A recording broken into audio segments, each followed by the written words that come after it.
Hello and good evening and welcome to Thames Debate. Once again, we're in the splendid Ironmongers Hall in the City of London. Tonight, we will debate the state of the Labour Party and discuss whether the time is ripe for the formation of a new centre party. But first, a word of thanks to all of those of you who responded to our invitation to vote on our last debate on industrial relations. A majority favoured the motion proposed by Nick Scott that Tory industrial relations work, and a good many of you took time to let us have your more detailed views on the subject. To all who wrote in, thank you. Now for the business of this evening. Ever since the fall of Jim Callaghan's government last year, the Labour Party has been in turmoil.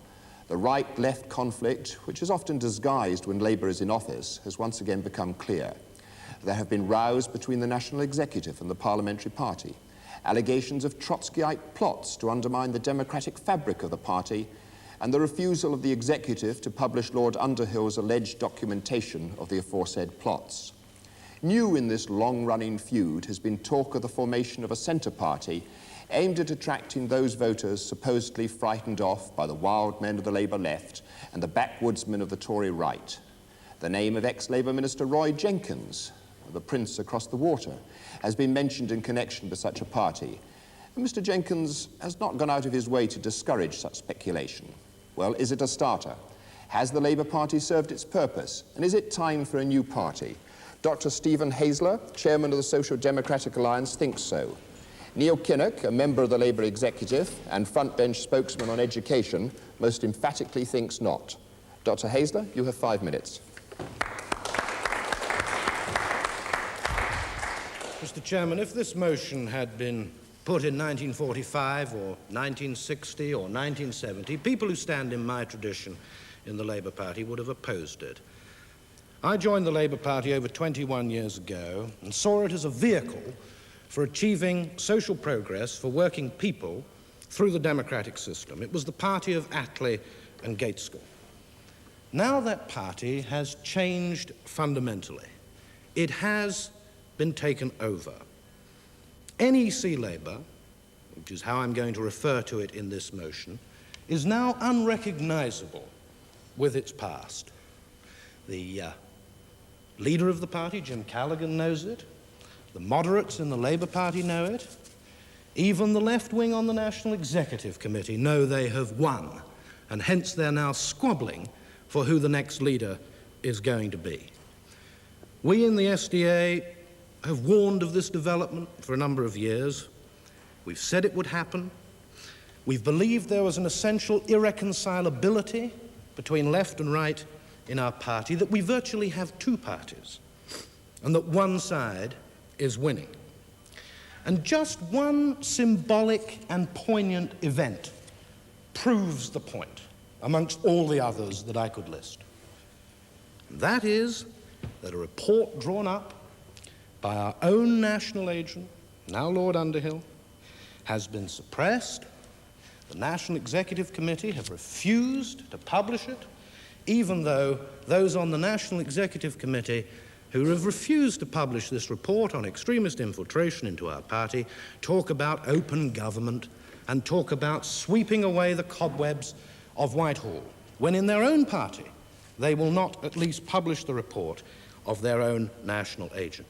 And all this, whilst moderates are cowed, humiliated, or expelled from the party, or more insidiously, have left the party in small numbers over the years, gathering now to the point where the Labour Party in the country is a very small, elitist organisation of skeletal proportions, and in which very few real working people actually take part in its activities. What to do about it? What is the position of people who stand in the moderate tradition of social democracy, who wanted to build a fair and just society through the Labour Party?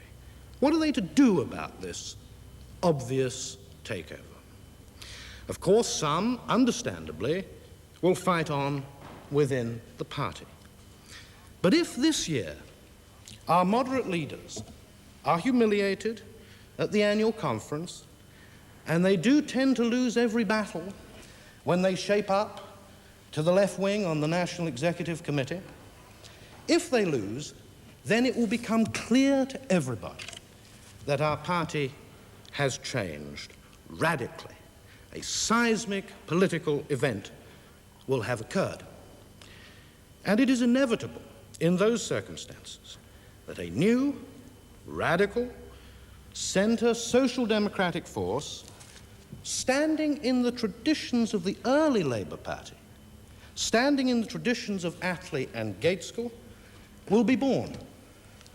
No matter who wants it, no matter who pushes for it, it is going to happen if the left obviously and completely take over the Labour Party this year at Brighton. Mr. Gardner, I do not know in exact outline, and I would be foolish to predict what the components of this new centre force in British politics will be, what the role will be of the Liberals, what the role will be of dissident Labour and other people. I do know, though, that without it, once the left has taken over the Labour Party, our nation is finished, doomed forever to an unedifying struggle to the death between class-based interests, a Marxist Labour Party on the one hand, albeit with the acceptable face of extremism to the fore, and a privileged party on the other. And I do know that what this country is yearning for, and what millions of Labour, traditional Labour voters want, is some escape from the discredited political machines, some hope, some vision, and some national unity. And when the left take over at Brighton this year, we will begin to see the development of that party.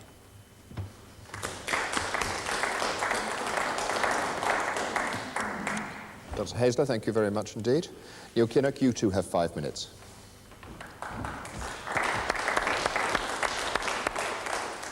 Mr. Chairman, ladies and gentlemen, we've just heard a lecture on Christianity from Judas.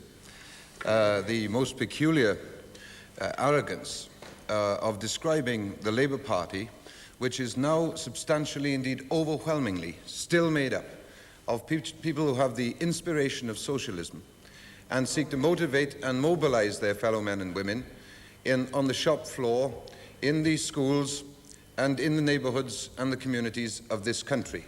Characteristically, what they have been and what they are and what they will be is the party of the working class in this country. I see I'm being interrupted by the gentleman who, by fighting as a renegade Labour candidate in the last election, knocked out John Ellis, one of the finest members of the Parliamentary Labour Party, and even by the right wing's token, no left-winger.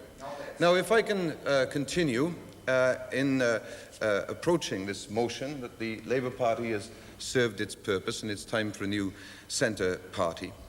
Basically, what we have in the ragbag that are deserting the party and seeking to form other alliances is mobilized contempt and arrogance of people who, through a combination of frustrated ambition and messiah complex, are seeking to lead us, in Roy Jenkins's words, onto new and higher ground, to return us, in Stephen Haseler's words, to the age of Gaitskell and of Attlee. Gaitskell, who was a profound anti-marketeer, which is Labour Party policy, of course, and Attlee, who headed a government that nationalised more of the British economy than the combined governments, Labour governments, since that time. I too, in many respects, would like to return to the age of Attlee and the inspiration of the government of 1945. Indeed, much of the demand that is now coming through the Labour Party from people who categorise themselves as left, and indeed from many others who refuse to accept the category, is that we should acknowledge the realities of the situation that we're in, that if we are to combat poverty, if we are to bring political and economic emancipation to this country, that we need planning, that we need a commitment to redistribution, and we need to be the party of production. And the Labour Party will have a justified existence and a purpose, as will socialism, democratic socialism, for as long as we are assaulted by the kind of nonsense and danger that now confronts us in the form of the Conservative Party. Of course, the Social Democratic Alliance and other miscreants of various kinds are so obsessed with the contemplation of the Labour Party's navel as to disregard altogether the major menace that faces the people of this country, which is the existence and the policies of the Tory government.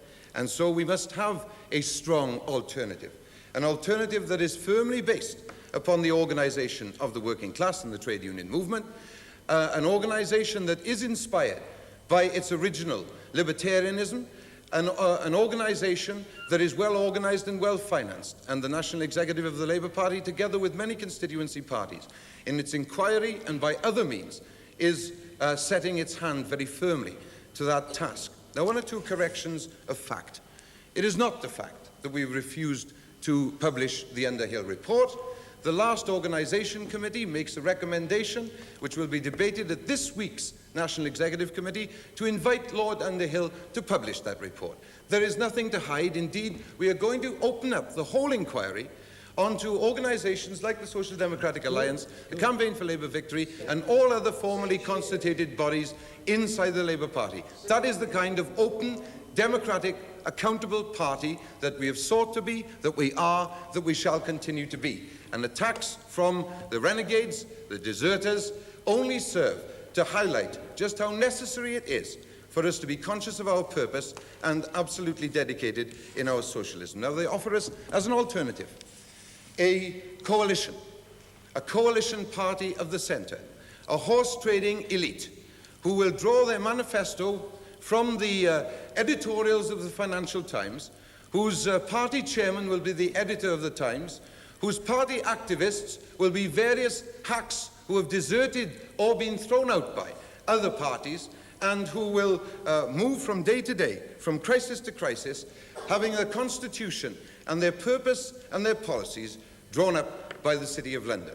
That is not a serious alternative. It is not one that anyone who cleaves to democratic politics, that values democratic argument, that wants the honesty and directness of that argument to prevail as the means of political expression in Britain. And I invite everyone, viewers and party members and those yet to make their commitment, to throw out this nonsense.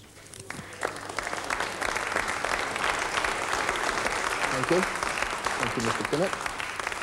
You noticed how elite has become a five-letter word, left-wing elite and horse-trading elite. Maybe that's what the debate is about. I'm going to start with Mr. Clitheroe, who might have something interesting to tell us because he's recently left the Labour Party. In fact, the most recent renegade, I suppose, if we're going to use Mr. Kinnock's words. Mr. Clitheroe. Yes, as far as I'm concerned, there are now two Labour parties. There is not one Labour Party. There's a Labour Party, as Stephen Haseler has called it, the NEC Labour Party, and there is the Labour Party of the tradition of conscience and reform that I first joined 20 years ago, and many other people did. I left the Labour Party a fortnight ago with two people, one who joined in 45 and one who joined in 1950. And we left because we can't honestly support the Labour Party as it's portrayed today by the NEC. We left the Labour Party too because although we've been advised, and for some time we've thought the thing to do is to fight from within, we don't think there is now any decent possible outcome to the present struggle. Either there will be a fudge compromise, as there's been many times in the past, or there will be a rescue by the trade unions. And the trade unions, to my mind, have already got far too much power within the present Labour Party. They'll have more if they rescue us this time round. There is a need, I think, for a new force. I don't think it's going to be any great force to begin with. Can I ask you very quickly who you'd like to see lead this party? Yes, I'd certainly like to see Mr. Roy Jenkins as head of this force. I'd like it to run in parallel with the Liberal Party. I'd like it to hold the balance of power through electoral alliances at the next general election, and through proportional representation from then on. I would like to see a coalition of the compatibles rather than a coalition of the incompatibles that we've now got in the present Labour Party. Thank you very much. So we're quite clear what Mr. Clitheroe wants.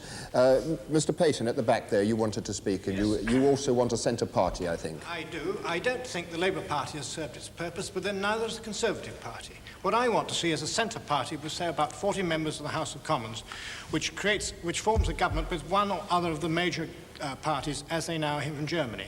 And I think if this happened, we would see three things that would greatly improve our political situation at the moment. Firstly, we'd see an end to adversarial politics, the sort of we're right or they're right, and Neil Kinnock gave us an example of it this afternoon.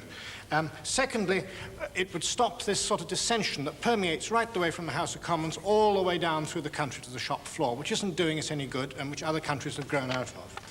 Secondly, I think it would bring new people and new possibilities into politics, because there are a lot of people who now don't want anything to do with the party dogfight and don't go into politics at all, but it would bring in those people.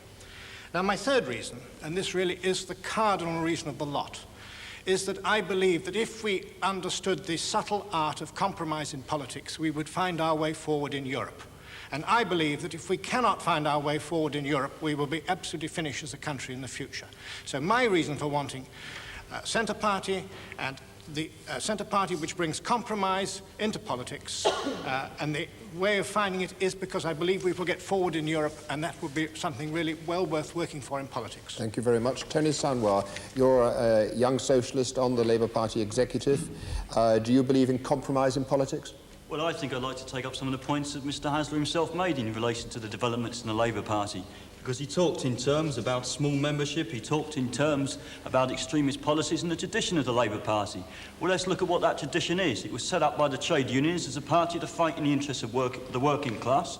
It was a party that in 1918 adopted Clause 4, Part 4, which stands for the common ownership of the means of production, distribution and exchange, a socialist transformation of society. Now, Mr Haseler talked about infiltration. Well, I'd agree there has been infiltration in the past. There's been infiltrations by Tories, by Liberals, people who have had no interest whatsoever in fighting for socialism, which the British Labour Party is all about. And what is happening is today is that the party membership, the trade union rank and file, have rejected the policies that Mr Haseler himself has advocated, and indeed the last Labour government implemented over the past period of time. What the rank and file of the party is saying is that we want to change. We want a party that's to fight in the interests of working people, a 35-hour week, a guaranteed minimum wage of £80, public ownership at the commanding heights of the economy. Mr Haseler clearly stands in opposition to that and apparently is now trying to split away from the party. Let me ask, do you stand in opposition to those proposals? Well, certainly I stand where most of the Labour voters stand, which is they want a mixed economy. They do not want extreme socialism. But what has that mixed economy meant in practice? Your policies meant a capitalist society, which is now, in the course of the last Labour government, doubled unemployment. We're now at the prospect of 3 million people being out of work, the destruction of the welfare state, the destruction of living standards. That's what mixed economy, in other words capitalism, is meaning today. It means Toryism, and that is what you people are actually defending. And the Labour and trade union movement stands for a transformation of society. OK, thank you very much. Mr Nottingham behind you, you were heckling or providing a running commentary on Neil Kinnock. Can I hear from you now? Yes, it's wonderful to hear Neil Kinnock talk about the Unreal Report, because I had the honour of sending down in 1974 to Reg Unreal, as he was then, 2/3 of the documentation. It was I who was the author of it. Reg will admit that to you. And it's taken them 6 years to get round to agreeing to have a look at it. And he tells me now something I didn't know. May I just make it clear to the viewers, you were in the Labour Party at that time? I was for 31 years in the Labour Party, yes. And I was the leader of my own Labour Party at the time. The extremists found out I'd sent that document, and through the militant, then hounded me, and I finally took them to the High Court and beat them. But they didn't stop at that. They went to ruining my business, and finally they haven't ruined it, because my credibility stood a bit higher than theirs in the town I come from. What I'm saying is these people have never stopped hounding.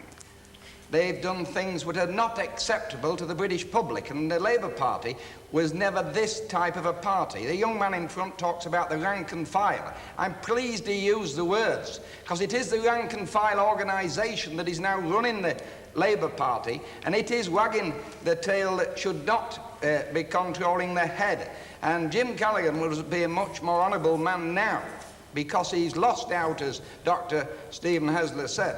He's no longer in command and hasn't been for some time.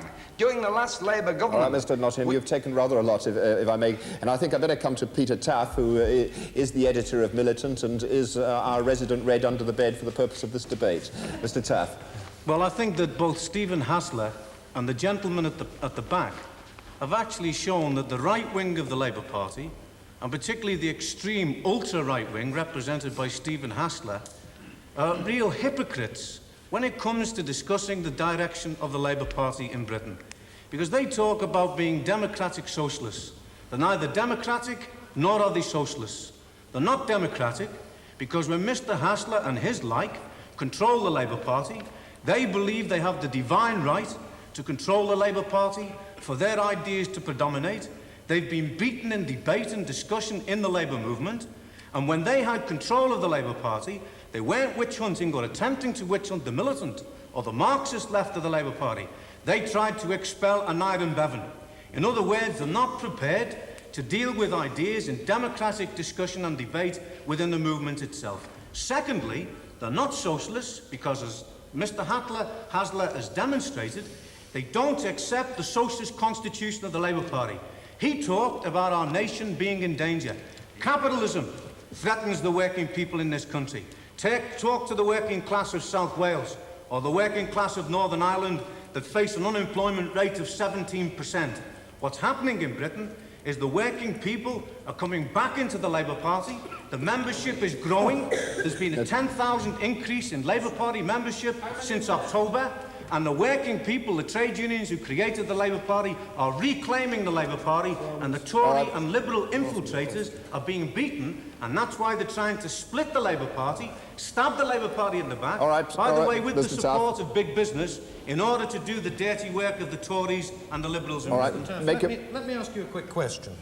You say you stand in the tradition of Labour, so do I. Would you be prepared to have a primary system amongst Labour voters to determine whether you or I represent them? A primary system is a completely undemocratic method of selecting... The answer is no. I really must move on. I'm sorry, I will move on. To that, by the way. Go on, Neil. The third alternative to that is a primary of all members of the Labour Party in a constituency. And in South Wales, we have a very strong tradition of that through the Trades Council system, and I think that it's, generally speaking, a very beneficial system. One other point, on Mr. Nottingham's point, when he sent his original report in to Lord Underhill, the executive at that time, of course, was never characterised as being this dreadful left-wing menace, because it had, as I understand it, the domination of the right wing at the time, and they, in fact, chose not to publish some of the stuff that he sent. OK, thank you very much. I'll take Andrew Phillips in the front there, please.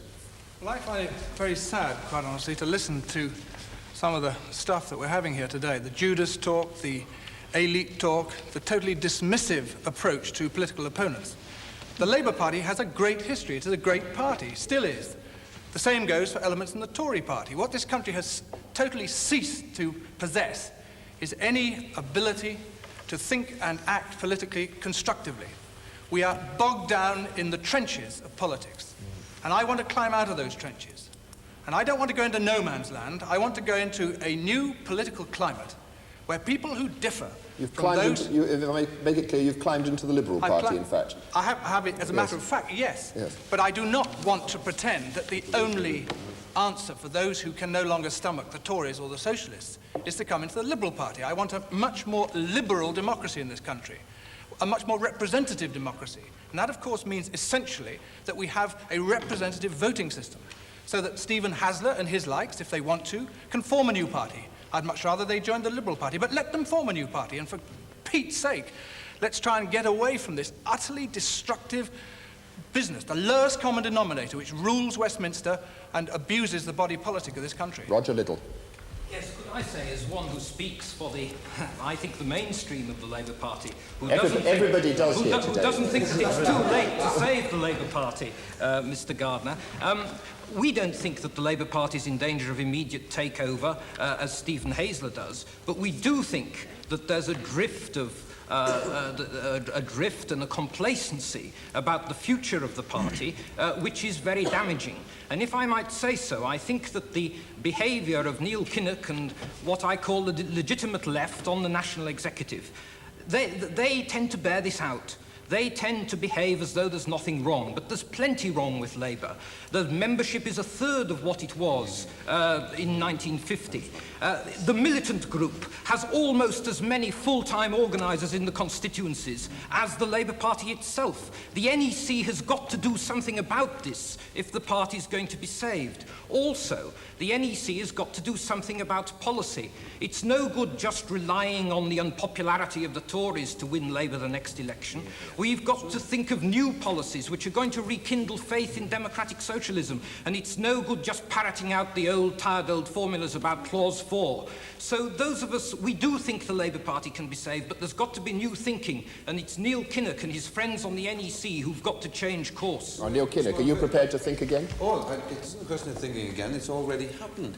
I don't know if everybody's aware, but this year we've started raising funds for the Labour Party in a new way. Next year it'll go up again for the specific purpose of re-equipping ourselves organisationally to provide the kind of electoral and educational fighting force that democratic socialism needs in this country. And I fear that there's some people lagging behind because successive executives, when there wasn't the same dynamism in that executive, funked the prospect of actually bringing about the changes that are necessary to encourage people into the Labour Party, to provide ourselves with resources to be a fighting force for exactly the kind of socialism that has just been described. And I'm afraid we're being tried on a charge that we demonstrated we're absolutely innocent of many months ago. Do you know there are constituency Labour parties in this country with 25 members? Yes. Yeah. All right, make the point very quickly. I'm not going to stop you. The membership of the party has declined on the basis of the right-wing control. The biggest desertion in the membership of the party was between 1966 and 70, and we'll look at some facts. Let's look at Bill Rogers. Now, can I tell you one fact? His party, a leading right-winger of 176 in June 1977. These people have been content to maintain shells so long as they can surface and use them as a basis for their career. The membership of the party has increased 10,000 since May of 1979 on the basis of the party beginning to grow and adopt a more socialist policy. Mr. Samra, please. Thank you. Sylvia Jones, you left the Labour Party. Let me hear from you. You keep mentioning, as so do the previous speakers, Labour Party. In my opinion, there is no Labour Party. There is a Marxist-Trotskyite party. It is not a Labour Party. The people who used to, many years ago, belong to the Labour Party, although a lot of them aren't aware of it, are left-wing Tories.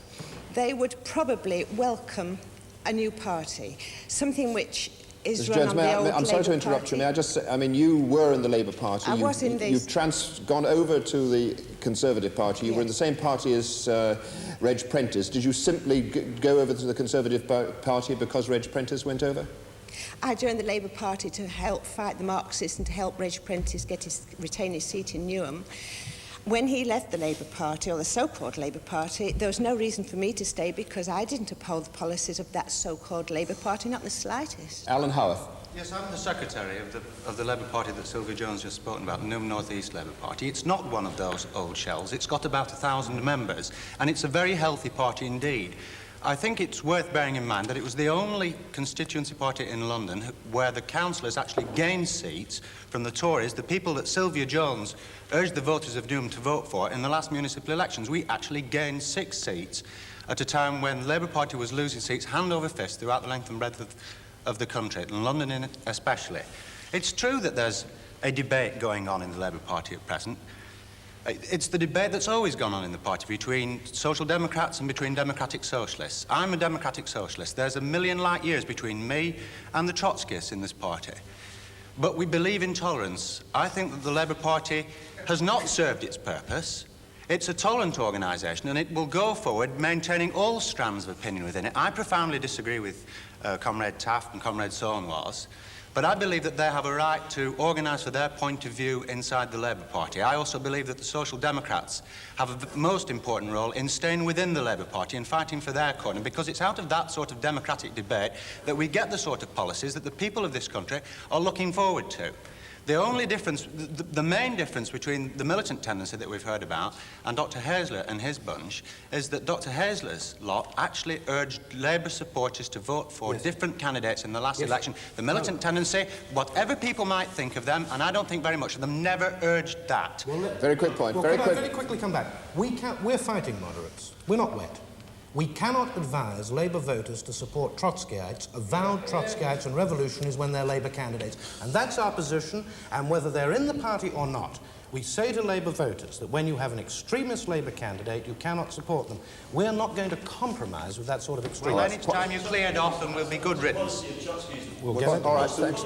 All right, hang on. Let me hear from a moment from, I'm sorry, I've forgotten your name, sir. Mr. Allen, I found it. Mr. Allen, because what interests me is that you've actually taken a kind of centre party out to the people, and in council terms, in fact, you've won.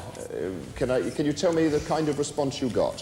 Thank you, Mr. Chairman. Well, I wish Neil McKinnock, first of all, wouldn't call us all defectors from the Labour Party. The Labour Party made us defectors. They told me, after 18 years as a member of the Labour group on the City Council in Lincoln, they told me that I would not be allowed to stand for Labour.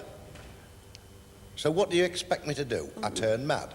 I stood against the Labour Party. Oh yes, this is true. Egotism. I was forced out of the Labour Party, and I think personally there is room for a new centre party. But it's got to be a proper party that can offer the country something. I don't think you might say the Liberal Party is the answer, but it's not the answer. Neither is Social Democrats. I think it's got to be a new party altogether, but it's got to have a leader, and it's got to have a good leader. Who do you want for the leader?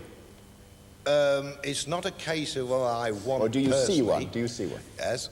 David Steele offered himself for a new centre party, I believe, on television, on press handout. And then when he came on television, he said he couldn't leave the Liberal Party, sort of thing. Well, that's not the answer. His name may be Steele, but he's not a man of steel. All right, let me just go to Mr. Worcester there, who is a pollster.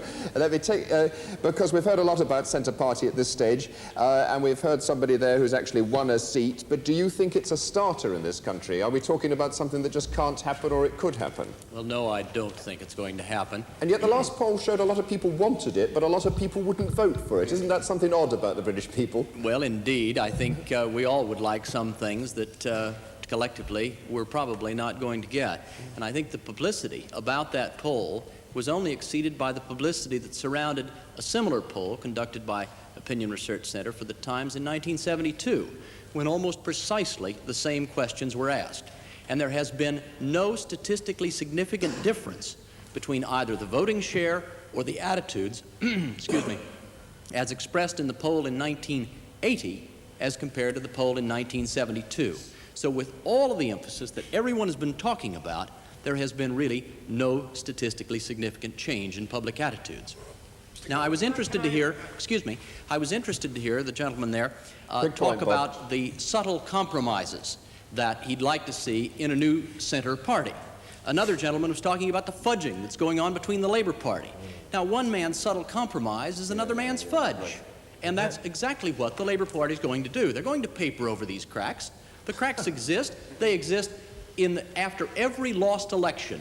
You can see the Labour Party going at each other for a year or two, and then they pull together again. Okay. And it's going to happen this time. Thank you. Thank you. Stephen Haseler, I must bring a few people more in. For Dick Barry, quick point, please. And then Nina Fishman in the front after you. I'd like to take up this question of the Marxist Trotskyist versus the Democratic Socialist Party.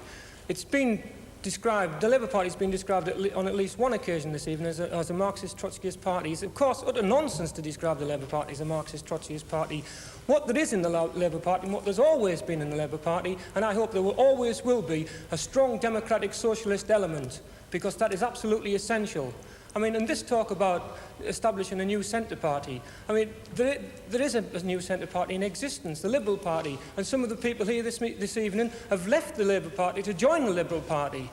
And if the people who want to set up this new centre party and who are leaving the Labour Party, feel like, doing the same thing, well, there's no one's going to stop them. Nina Fishman, quick point, please. I think Neil Kinnock made the two most relevant points in this debate, and no one has taken it up, which to me shows the real arrogance of politicians. Neil Kinnock made a plea for people in the Labour Party to stop contemplating their own navels, because he pointed out that the Labour Party must become the party of production. And that's right. Working people in this country need the Labour Party because the employing class has lost the will and lost the interest to produce in this country. The Labour Party is needed because major reforms are needed, and I can't see a centre party enacting those reforms. If the Labour Party is going to be relevant, it's got to take up industrial democracy, it's got to work with the trade unions, who have always been the main insurance the Labour Party has had of remaining democratic. If people can stop talking about themselves and start talking about the issues and agree with Neil Kinnock, I think we'll get a lot further. If we all agree, we wouldn't have to have the debate. Mrs. Burton, please, and a very quick point. Yes. I think the trouble with the Labour Party is it can't really make up its mind whether it's a movement or a political party. The dissidents of the right tend to be more in power when the government's in office. When it's a Labour government, left-wing militants come more in office or more in power during opposition. I would like to oppose this view, which is being increasingly expressed, that the Liberal Party, which I represent, is a centre party. My goodness, some of you Labour people here would have a real shock if you realised how radical some of our policies are. You're absolutely soaked in the class consciousness of the 30s. All the Labour speakers have going on about the working class. All right, that's soaked in the 30s, I think, is a good moment to stop the debate from the audience. I ask you both to take your places, please, for the wind-up. You've got 2 minutes each. Who goes first? You go first, Neil, in fact, don't you? Yes, off you go. I'd like to take up the final point that Muriel Burton made, because I think it's essential to this debate. She wants a fair and just society, to use a phrase earlier used by Stephen Haseler. What she wills, of course, is the ends without willing the means. And it is no good balking the fact that if we want the ends of economic justice and political liberty that she wants, that Stephen Haseler wants, then we have to commit the means of doing it and subordinate the economic system to the public will as expressed through a democratically elected government. That's why we've got to reject the Centre Party, because its whole reason for existence, its whole future, is composed entirely of yesterdays. An imaginary yesterday in which there was no great contention in politics and people didn't have these kinds of arguments, and that there is a group of apostles and a Messiah that shall come along and with his wisdom, as the gentleman from Lincoln wants, be able to sort out all our problems by compromise, by reasonability, by wisdom, by sagacity. I tell you, there are no such people, and they are not here for us or our benefit. They're there for our own self-advancement. I just want to make one final point. The gentleman from Dudley left the power recently. He wants a temporary electoral alliance. He wants a coalition. I say to him this: that is not the course of political honesty. It is the course of double dealing, and it means that the balance of power will be held by the party of small numbers in the House of Commons who commanded the least votes and exercises influence way beyond its ability or its right to command those votes. That is not the direction for peace. That is not. The Tribune Group doesn't seek to exercise that influence. It is not the course of peace in our democracy, of enthusiasm in our democracy, or the course for economic prosperity, and that too has got to be rejected. Thank you, Mr. Kinnock. Thank you, Dr. Haseler. Well, I think we heard from Neil Kinnock there that he and the left wing of the Labour Party feed off conflict.